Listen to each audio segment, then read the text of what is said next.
Welcome, welcome to the UUCCN, the Unitarian Universalist Congregation of Central Nassau. I'm Jerry Foray, and I'm proud to say I serve on the Board of Trustees. Today's service is led by Reverend Petra Thomas. She is joined by musical director Michael Santanilla, vocalist Martha Banks, and religious education teacher Vita Landroni. I'm not using every other. Okay. If you're new here, please know that this is a welcoming congregation, a special community that supports one another on our spiritual journey. We are people worshiping together from many paths who are brave, curious, and compassionate thinkers and doers. We are here to help one another do the difficult work of seeking meaning, acting for justice, living with integrity, and walking with one another in peace and love. We hope that this hour set apart from daily concerns will renew our spirits, strengthen our love for one another, and embolden us to bring reconciliation wherever we find division. It's good to be together.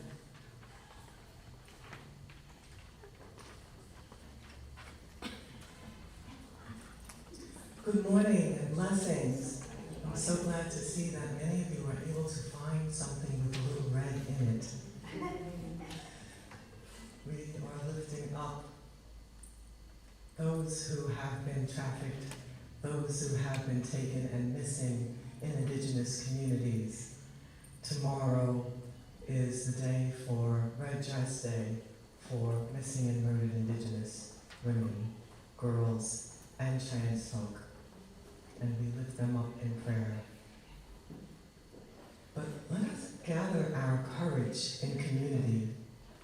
We can do hard things. We can do brave things. We can do beautiful things. Risky and transformative things. The sacred is with those who journey toward freedom for the sake of collective life, for the sake of disrupting evil, for the sake of the human soul. We are called and accompanied. We're never really alone. May our hearts be encouraged. And now we will have our land acknowledgement. Thank you.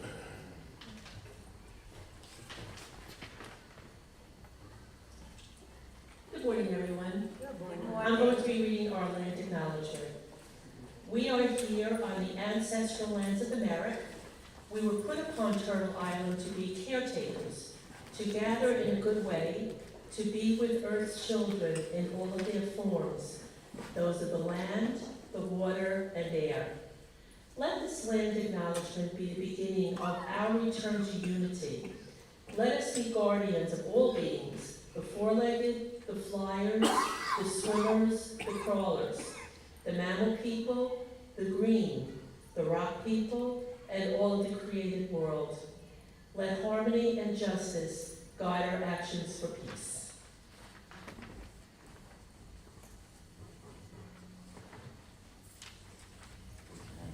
And now please read with me the words for our chalice lighting.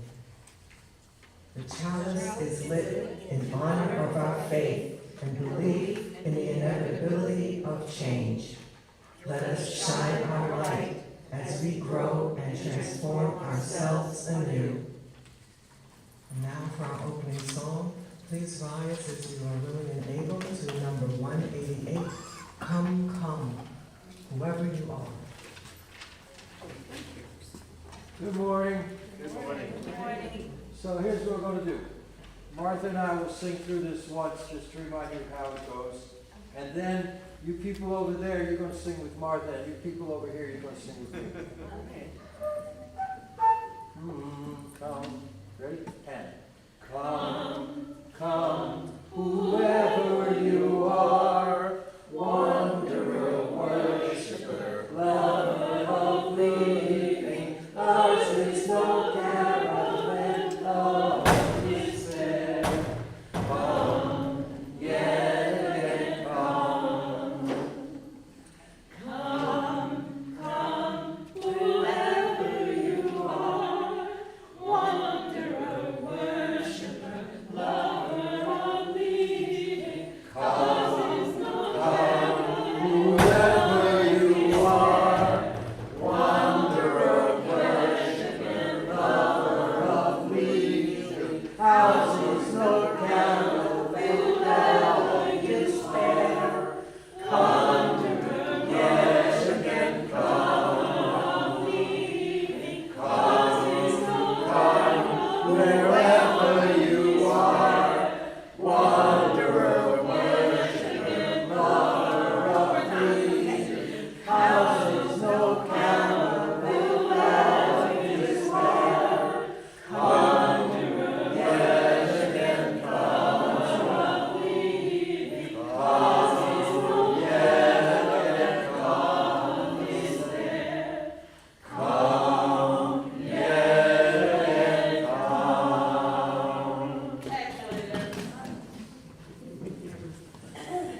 I have to say, when I choose the music for the service, I'm always so pleased that you make it so much better.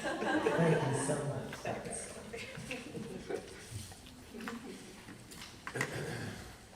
Well, I have been wanting to share this with you, and this is called Who's the Boss? Because you know what? Children's books are really for the children in all of us. Agreed? Yes. Why not? Because sometimes we need a little story. Who's the Boss? By Joss Goffin. And remember, today we're thinking about change and transformation. And so here we have our two characters in a boat. And they're in a boat at opposite ends of the boat. They're not facing each other, just saying, something's going on. Oh, and there's a duck peeking out in the middle.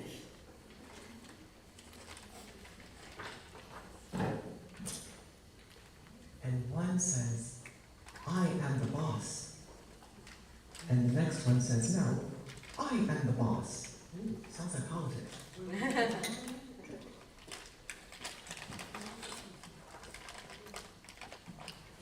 I am taller than you, he says while standing on a chair. But I am more terrifying. he says in his large mask.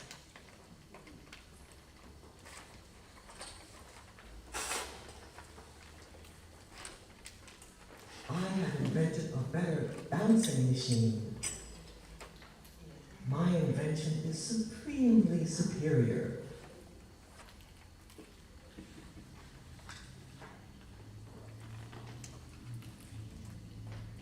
My manners are finer than yours, but I am a much nicer person.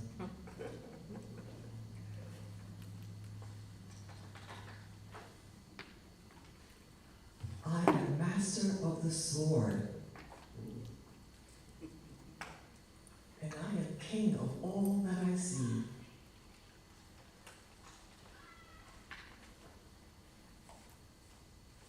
The moon is my special friend,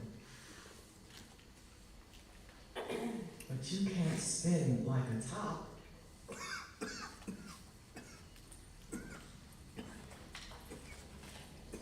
No weight is too heavy for me, he says with a giant pumpkin on his head. My balance is perfect.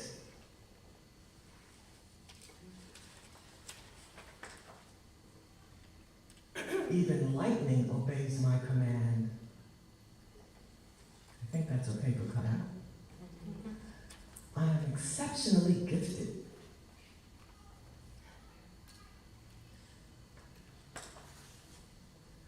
No one bugles better than I,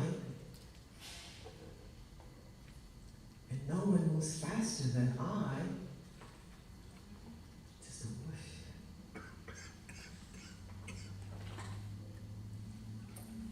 I am the boss. No, I am.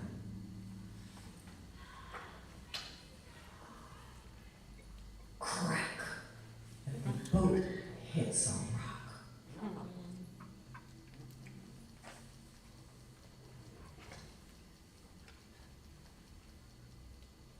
Now, who's the boss?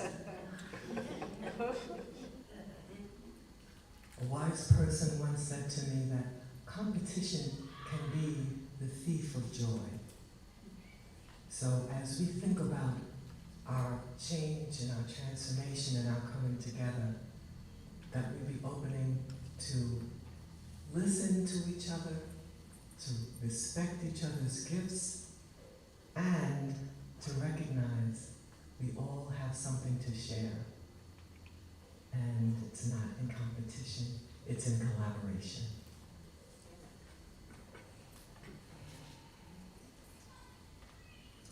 And now we will affirm our values with a responsive reading. So you have an extra sheet like this. And I'm going to ask if the board members would come up to each light a candle.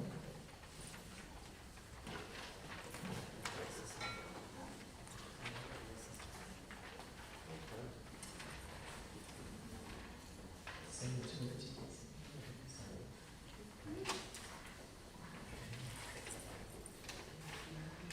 So Dave, can you join them? It's really short.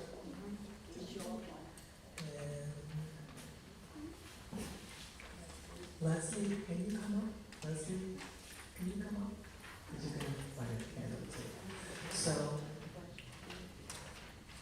what's in the bold print, I'll read, and I will ask the community to read what's in italics as we each light a candle. Okay? Love is at the heart of our values. We promise to live our values every day with love at the center of all things.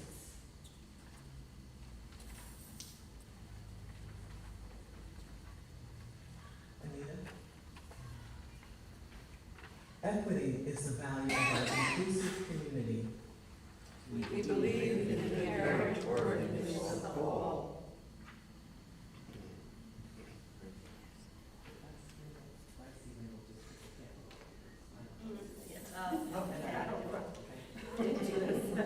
Okay, all right.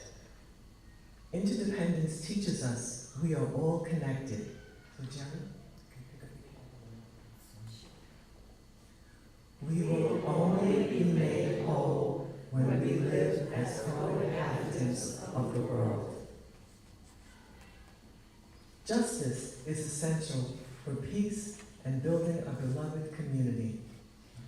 We will work to dismantle racism and other oppressions in ourselves and in our institutions. Generosity expresses compassion, gratitude, and hope. We will offer our faith, ourselves, and our resources. Pluralism encourages the respect for diverse beliefs. And allows us to be curious as we learn from one another. Transformation allows us to adapt to an ever-changing world. We are evolving and growing. We are never perfect.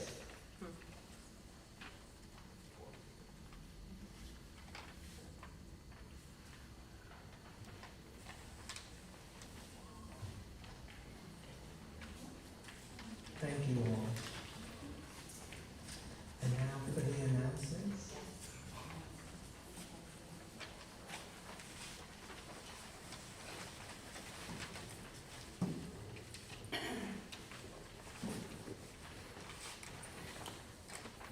Hello again. Please join us following the service for Sweet Tooth. Sweet Tooth is what we call the conversation, fellowship, and sharing of food that follows Sunday service. If you would like to help with a future Sweet Tooth, there's a sign-up sheet in the kitchen, or speak to Anita Coddington. Today, following service, we will have a special UUCCN member meeting. It will be in France Hall, so let's have a 10-minute Sweet Tooth, and then we'll start our meeting. We are looking for members to join the UUCCN board and to have a frank conversation about the future of our congregation. Please stay for this important conversation and attend our annual member meeting on June 8th. If UUCCN means a lot to you, make sure you participate. The Stewardship Pledge campaign for 2025-2026 is underway. All members should have received a wrap card and a donation envelope in the mail. If you did not receive one, there are some on the visitors' table in the back. To be a member in good standing, you have to make a financial commitment to support UUCCN. If you have any questions or concerns, please speak to me or a board member. To all members and friends who have made a pledge or a donation, thank you for your support. This Tuesday, May 6th at 1, Reverend Pager will have office hours. We will discuss possible plans for our congregation. Come and join in the conversation. The UUCCN Book Club is reading Firekeeper's Daughter, a novel by Angeline Woolley, and meets next on Zoom on Tuesday, May 27th at 8 p.m. Check UUCCN email for the Zoom info. This summer is approaching fast. Every summer, our congregation year takes a formal break and moves into a slower pace. Spiritual growth continues all year round, even though we may be more relaxed. We invite you to share what is in your heart or on your mind by leading or coordinating a summer service. There are many topics to choose from. One Unitarian Universalist faith, world religions, poetry, or the art of all good examples of what's possible. We will work with you to create something that we can all appreciate and enjoy. A special appeal to those who have never led a service before. Take a chance, lead a conversation, share favorite poems or readings, share a passion, talk about something you learned about your heritage or another culture. Tell us about a new hobby or interest you've developed. Show a video or slides in lieu of a more formal service. This is an opportunity for us to deepen our relationships with each other, to have fun and to work with each other in new ways. There is a place for everyone, and Michael Sansania, Director of Music, provides and coordinates music for each service. We will provide you with a draft order of service as a guideline, but it may be changed to suit the topic or format that makes the most sense to you. Elizabeth Gonzalez will help with any questions you may have. That's it for announcements. Offering and Thanksgiving. It is the time for offering and thanksgiving. Thank you for your support of UUCCN. Your pledges, donations, and volunteering sustains our congregation as we are 100% dependent upon our members, friends, and guests. Please give today when the ushers pass the collection plate in a minute, or you can use a credit card on our website, uuccn.org. One of our traditions is to share our Sunday collection plate with another organization whose work aligns with our values and principles. For the month of May, we support the Living Legacy Project. The Living Legacy Project leads pilgrimages to important sites in America's civil rights movement of the 1950s and 60s. The group seeks to challenge, inspire, and equip people for diverse backgrounds and identities for justice work in their communities and beyond. UUCCN has a special connection to the Living Legacy Project. It was co-founded by a trio, UUCCN's dearly departed Minister Emeritus, Reverend Dr. Hope Johnson, her sister and current UUCCN member, Dr. Janice Marie Johnson, and Dr. Reverend Gordon Gibson. Please help with this important work by giving today. If you're sending a check, please write "Share the Plate" on the memo line. Thank you again for all you do to support our congregation.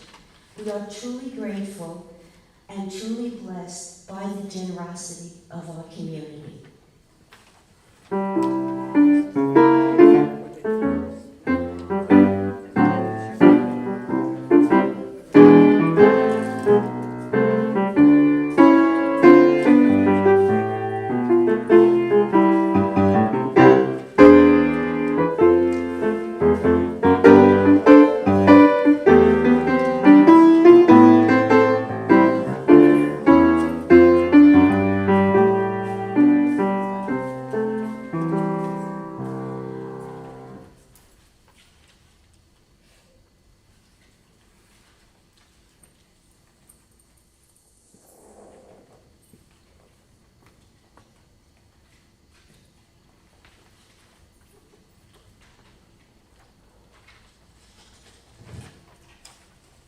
And now we will have our peace candle lighting. Please read it together with me. It's printed in your order of service. We will know peace when those in greatest need are seen, heard, and supported, while those with greatest power use it to see, hear, and support those in need. And now we will have meditation from Native American elders for today. The elders tell us the time will come when the four colors of man will unite into one family. According to the prophecies, we were told this would happen when the sun was blocked in the seventh moon. There was an eclipse of the sun in July 1991. We are now in a new springtime called the coming together time.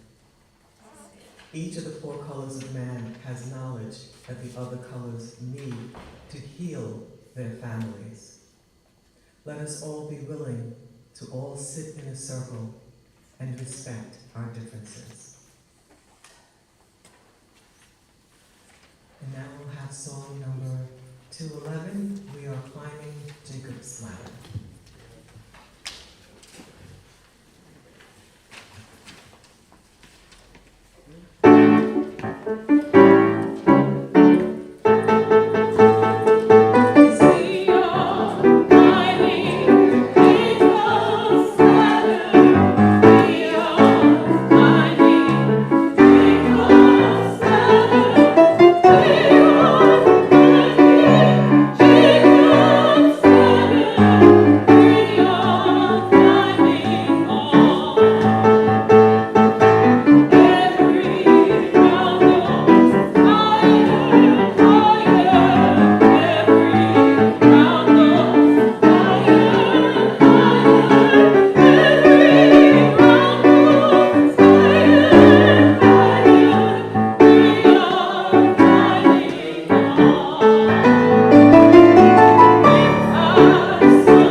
The only thing constant in the world is change. That's why I take life as it comes, sings India Irie, a singer-songwriter. Yes, change is constant, and yet we become comfortable with those things that stay the same. I don't know about you, but when I think about the changes that have taken place in the last few years, from the pandemic to the implementation of Project 2025, it's hard to keep up. And none of these changes were ones that we wanted.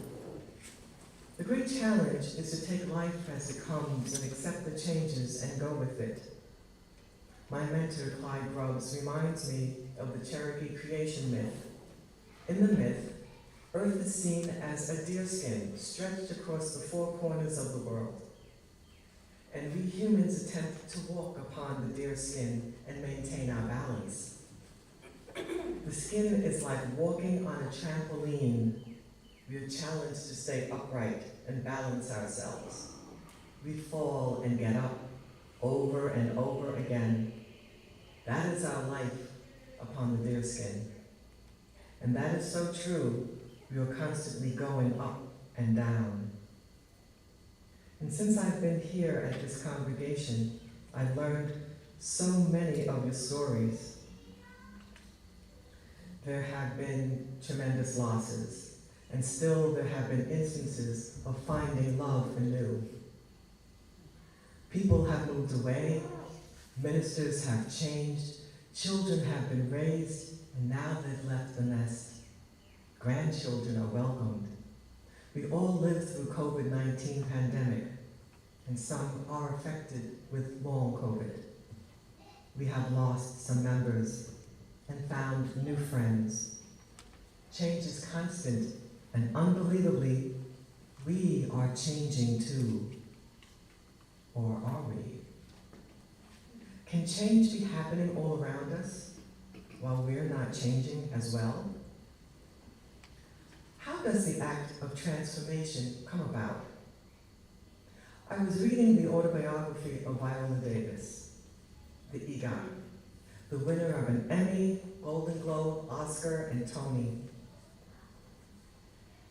and known for her superb acting abilities. Her story is not for the faint of heart. She was born into a difficult, some would say impossible, family situation.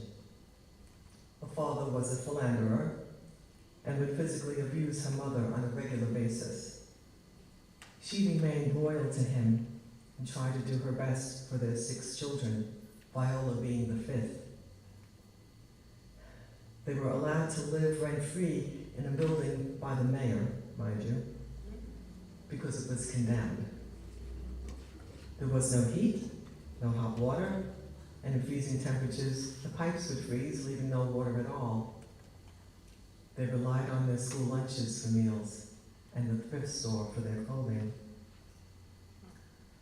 But Viola and her siblings, they loved going to school and worked hard to excel, especially her older sister, Diane.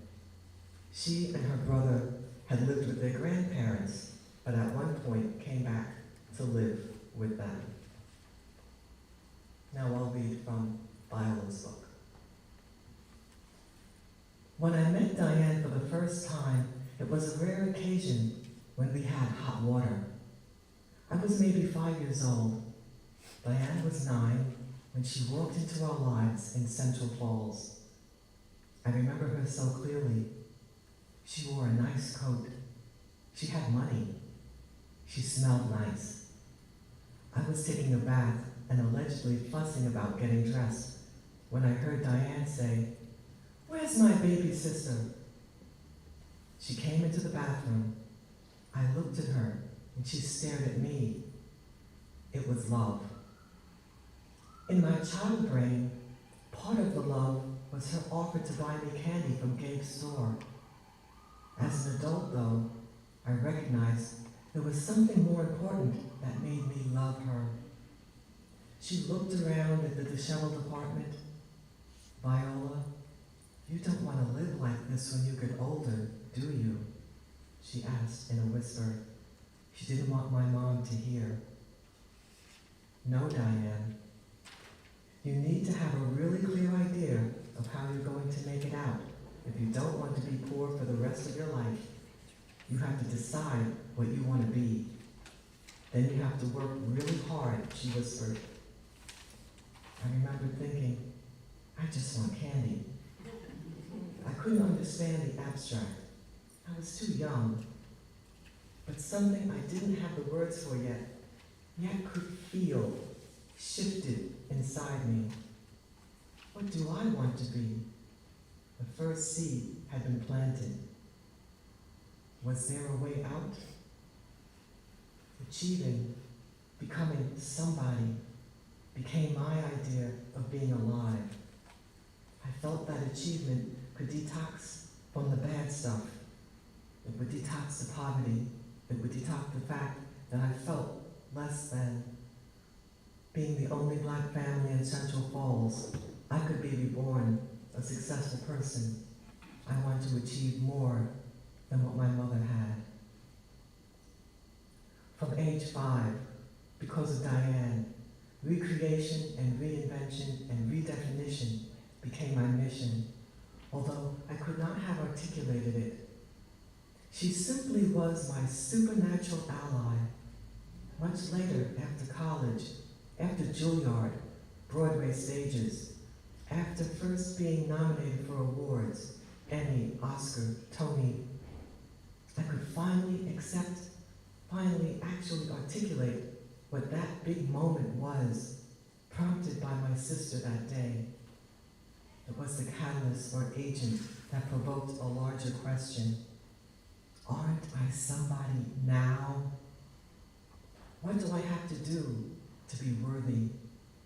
That moment, that revelation, was the true beginning to my call to adventure.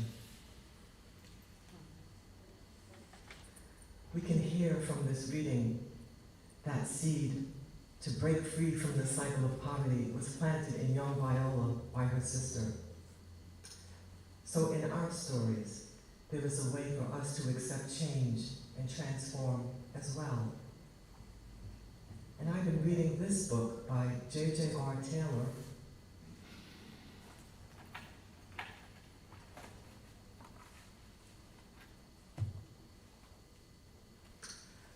I'll call Julian, it's actually his first name, entitled All Your Best Selves, How the Performing Arts Toolkit Can Help You Thrive Anytime, Anyplace, Anywhere. Julian believes strongly that acting can provide you with the ability to overcome challenges and manage various situations. And it's not just pretending. It is being authentic at a moment that you can help one to understand the situation and yourself more fully. We know that corporations, politicians, merchants, and tech companies are examining ways to impact our behavior for the purpose of influencing us, say getting us to buy whatever they are selling. They will play on our fears, on our interests, on our ambitions. And if you are in control of yourself,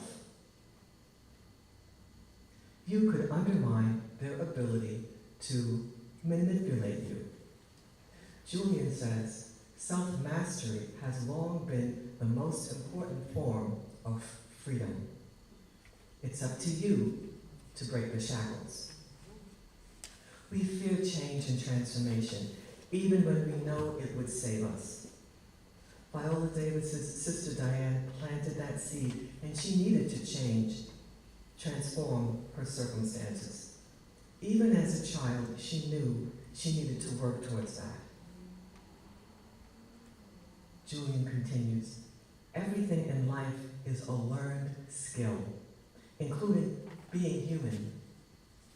And as humans, we are extraordinarily complex. But we can learn anything, and everything is teachable. I remember learning to be a special education teacher, and that my mentally challenged students needed to learn how to take public transportation. It was called travel training. Travel training was part of the curriculum. They would learn a variety of scenarios to deal with the public. And they knew that not everyone was nice out there. But going through a program that prepared them for difficult encounters allowed them to feel independent and to manage themselves. At times, they could help dispel fears. We have grown better as a society, seeing people with different abilities in public, and it has allowed us to grow to be more accepting. So, what is acting? It is the ability to mold and control your mind, body, and emotions, to connect with an audience. We create and develop rich and complex characters, mentally and emotionally, on the stage, characters most people hardly imagine themselves becoming. And in seeing the show or the movie, you take it in and you feel something. Even though the characters are imaginary, the actor fills them with human reality so that there is a connection between the character and the audience. And Julian says, this is how acting is truth. Acting is a life. Acting is being. An actor must be an adventurer. His tools are not physical, but mental and emotional. In their adventures, they must experience life, the world, collecting skills, tricks, systems, and styles, not only in the real world, but also in imaginary worlds, realms of speculation and fancy, borrowing from and twisting or improving the real world, creating challenges for human will and ingenuity to overcome. The further the artists go into these worlds, the more they deepen their skill, growing as an artist and as a human being. And here is the critical point.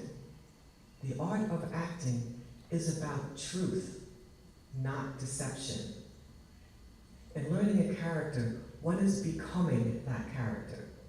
What Julian calls inhabit another's spirit, simply and truthfully, whoever they are. If an actor can do this for the stage, then you can do it in life. And if you can do it in an imaginary space, then you can do it for real. A true artist can leave you feeling spellbound by their performance, emotionally drained, all on a minimalist stage. Through a powerful performance, they demonstrate mastery over their mind, their emotions, and their bodies. And in the process, they take over hours. Viola stated, Juilliard forced me to understand the power of my blackness.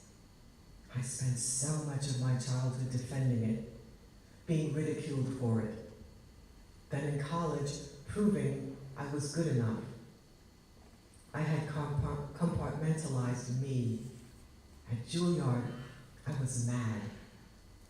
I was always assigned the opening speech for the MLK celebration. And Laurie Carter, who was black, and the dean always said, quote, let it rip, speak your mind, end quote. It was validation of a voice weighed down by trauma, shame, insecurity. Here was Laurie who found that small space inside of me that still had life and hope, and she pulled it out, end quote. Julian writes, with this art, we are never done growing and learning. Although as we grow into adults, we often believe we are finished with our growth. We might see that we have certain genetic makeups, and that is all there is to us. But we can grow new emotions through practice and experience. This is true for the actor, and you do not have to be a performer to do it. While growing emotions develops us as individuals, we also know that some of our biggest emotions can cause damage. You must keep perspective and recognize the ability to keep from causing harm. We must always take responsibility for ourselves, emotions and actions alike. In real life, we do not get to practice interaction before we have it. We get to think about it afterwards and reflect on it. If we can train our mind to harness our emotions, however, we find we can feel better about interactions more often. There is a risk to this work. We would need to reach deeply inside ourselves to learn who we really are and learn those things we do not want to know. It can be frightening even. But knowing ourselves fully can be empowering. Knowing your limits and your edges can be healthy for you. All of it is your humanity. Stay with it. Learn to trust yourself fully. By shining a light on it within yourself, you can learn how to manage it in you and recognize it in others. The key to this learning is listening. Acting brings together the mind, emotions, and body. That is why we need to explore and study our inner worlds. It also brings together people, whether fellow performers in a scene or the audience in their seats. This outside work is based on listening. To the person who knows how to listen, everything can lead to growth.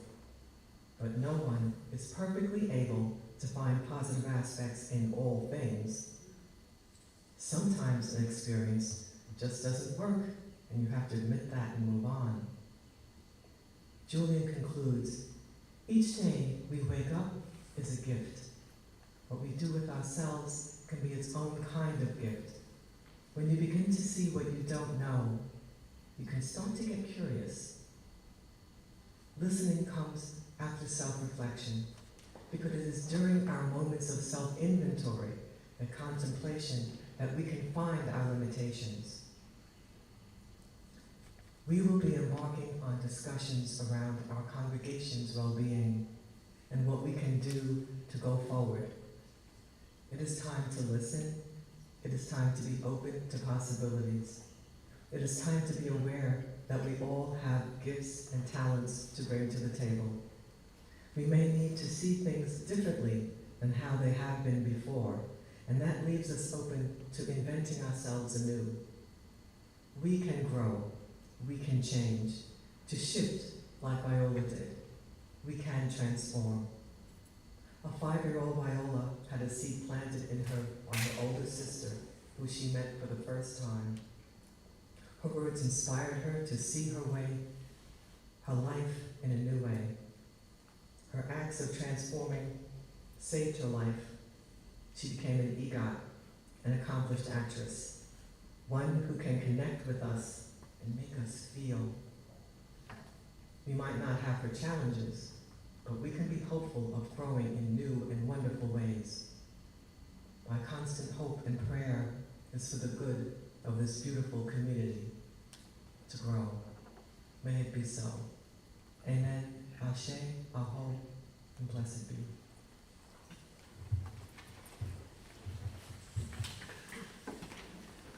And now, Wake Now My Senses, number 298.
Now is the accepted time, not tomorrow, not some more convenient season.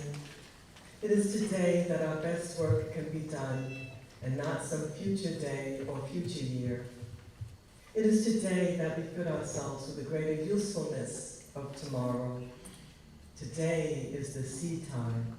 Now are the hours of work. Tomorrow comes the harvest and the playtime.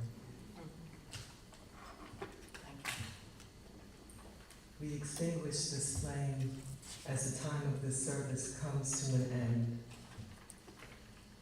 The hours of religion which, like sunshine, goes everywhere. Its temple, all space. Its shrine, the good heart. Its creed, all truth. Its ritual, works of love. Its profession of faith, divine living. So, I saw this cute little cartoon on the front of the order of service, and I knew I'd have to sing this.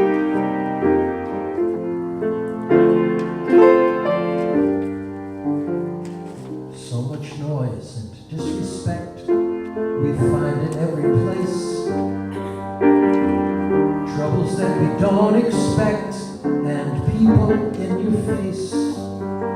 Don't you wish you could make it change? Don't you wish you knew that there was something you could do? Be the change. Be the change. Whatever others do, all the power is in you. Take the lead. All you need, if you want to change the world, be the change. There is hatred more and more. It's everywhere I see. From the folks who live next door and Washington, D.C. If I rail at it all alone, would my voice get through? What can one little person do? Be the change. Be the change. Whatever others do, all the power is in you. Take the lead. All you need, if you want to change the world, be the change. You give me bad, I give it back, and round we go. It only gets worse, that's a guarantee. But before we have one more attack, here's what I need to know. Who will break the circle, if not me? Be the change. Be the change. Whatever others do, all the power is in you. Take the lead. All you need, if you want to change the world, be the change. It's the way to change the world.